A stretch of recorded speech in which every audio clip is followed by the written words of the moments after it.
বাংলার সুলতানদের নাম শুনলেই আমাদের চোখে ভাসে যুদ্ধ আর রাজ্য জয়ের ছবি। কিন্তু আপনি কি জানেন, বাংলার এমন এক সুলতান ছিলেন যিনি চীনের সম্রাটের সাথে বন্ধুত্ব করেছিলেন, মক্কায় মাদ্রাসা বানিয়েছিলেন, আর যার রাজদরবারে রচিত হয়েছিল কালজয়ী কাব্য ইউসুফ জুলেখা। তিনি আর কেউ নন, সুলতান গিয়াসউদ্দিন আজম শাহ। কেন তাকে বাংলার ইতিহাসের সবচেয়ে মার্জিত ও সাহিত্য অনুরাগী শাসক বলা হয়, আজকের ভিডিওতে আমরা সেটাই দেখব।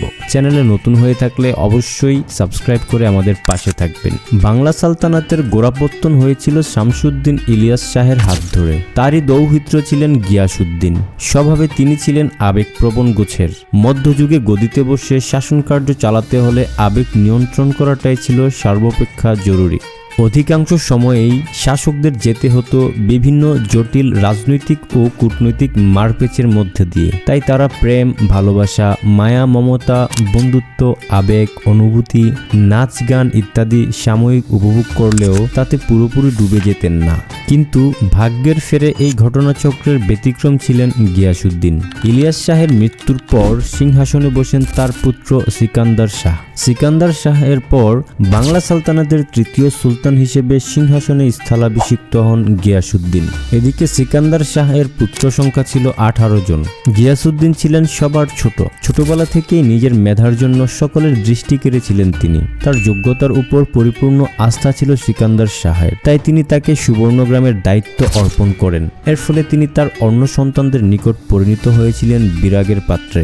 অল্প সময়েই সৈন্য ও প্রজাদের মাঝে জনপ্রিয়তা অর্জন করে নেন গিয়াসউদ্দিন। তা দেখে ঈর্ষান্বিত হয়ে পড়েন সিকান্দারের বাকি পুত্রগণ। তারা সিকান্দারের কাছে নালিশ জানায়। এভাবে লোকের কানে ফুস মন্তর দিয়ে গিয়াসউদ্দিন সিংহাসন দখলের মতলব বাড়ছে। সিকান্দার শাহ নিজ পুত্রদের জানিয়ে দিলেন, যদি গিয়াসউদ্দিন সিংহাসনে বসার যোগ্য হয় তবে সেই বসবে। কিন্তু কেউ একজন চক্রান্ত করে গিয়াসউদ্দিনের কাছে প্রেরণ করলো এই সংবাদের বিকৃত রূপ। তিনি ভাবলেন বাবা হয়তো তার বিরুদ্ধে যুদ্ধে নামতে চান, তাই আগেভাগেই তিনি যুদ্ধের প্রস্তুতি সারলেন।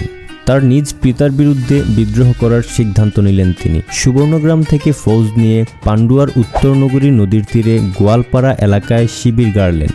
এদিকে তার প্রিয় সন্তানের বিদ্রোহের খবর শুনতে পেয়ে মাথায় আকাশ ভেঙে পড়ল পিতার। কিছু সৈন্য নিয়ে তিনি পৌঁছালেন গোয়ালপাড়ায়, কিন্তু গিয়াসউদ্দিনের বাহিনীর নিকট তার দলকে শোচনীয় পরাজয় বরণ করতে হয়। যুদ্ধের শুরুতে তিনি সৈন্যদের আদেশ দিয়েছিলেন তার পিতার উপর যাতে কোনো প্রকার আঘাত করা না হয়, কিন্তু যুদ্ধে ঝাঁপিয়ে পড়ার পর সেনাদের কারো মাথায় রইল না সেই কথা। যুদ্ধে মারাত্মকভাবে জখম হলেন সিকান্দার শাহ। গিয়াসউদ্দিন ছুটে গেলেন বাবার কাছে। বাবা তাকে বললেন, তুই রাজ্য শাসন করতে চেয়েছিলে, সে আশা পূরণ হয়েছে, এবার সর্বস্ব দিয়ে সে রাজ্য রক্ষা করো। এই বলেই শেষ নিঃশ্বাস ত্যাগ করেন তিনি। গিয়াসউদ্দিনের ভাইদের কেউ কেউ প্রাণ হারান সেই লড়াইয়ে।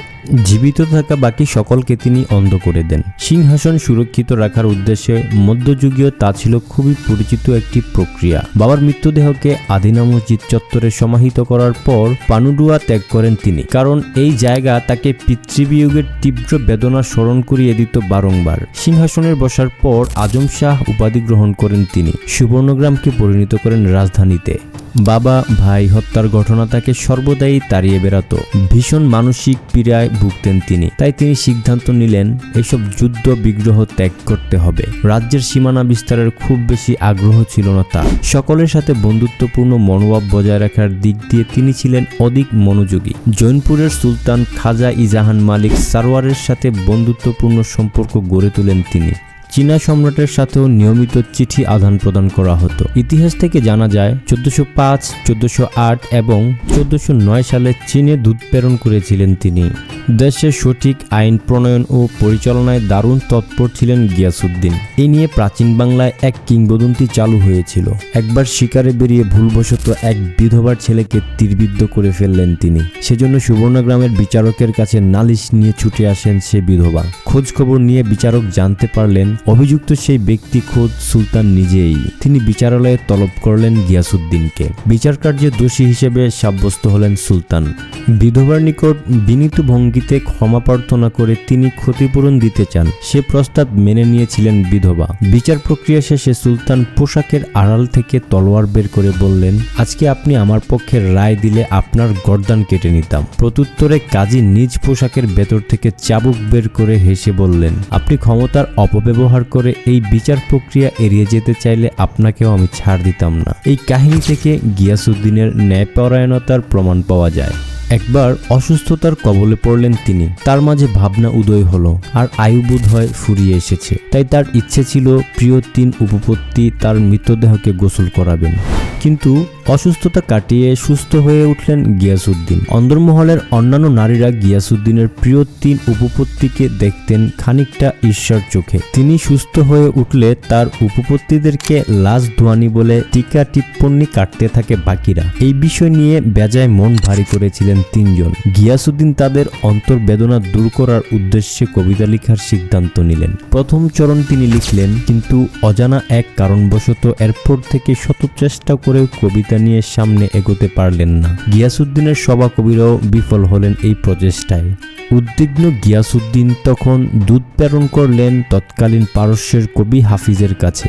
দূত তাকে কবিতাটি সম্পূর্ণ করে দেওয়ার অনুরোধ জানানোর পাশাপাশি বাংলায় একবার ঘুরে যাওয়ার শাহী নিমন্ত্রণ জানিয়েছিলেন। কিন্তু বয়সের ভারে নুয়ে পড়ায় গিয়াসউদ্দিনের দ্বিতীয় অনুরোধ রক্ষা করতে পারলেন না কবি। কবি ও পণ্ডিতগণ ছিলেন গিয়াসউদ্দিনের নিকট দারুণ সমাদৃত। মধ্যযুগীয় খ্যাতনামা বাঙালি মুসলিম কবি শাহ মুহাম্মদ সগীর তার বিখ্যাত রচনা ইউসুফ জুলেখা গিয়াসউদ্দিনের শাসনামলেই সম্পন্ন করেন।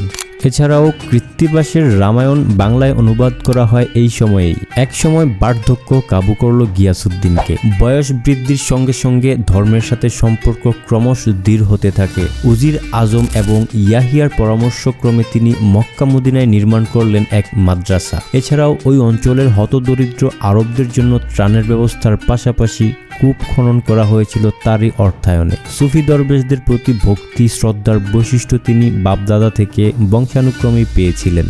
সে সময় ভাতুরিয়ার জমিদার গণেশ ছিলেন একজন গুরুত্বপূর্ণ ব্যক্তিত্ব।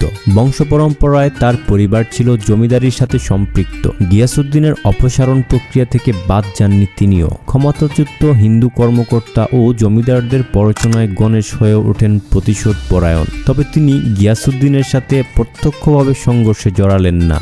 ঘুষ দিয়ে হাত করে নিলেন তার ক্ষুদ্র কিছু সৈনিককে। তাদের অতর্কিত হামলাতেই 53 বছর বয়সে প্রাণ হারান গিয়াসউদ্দিন আজম শাহ। ক্যালেন্ডারের পাতায় তখন 1411 সাল। বর্তমান নারায়ণগঞ্জের সোনারগাঁ উপজেলায় তার মাজার রয়েছে, যা বাংলা সুলতানি আমলের এক নিদর্শন।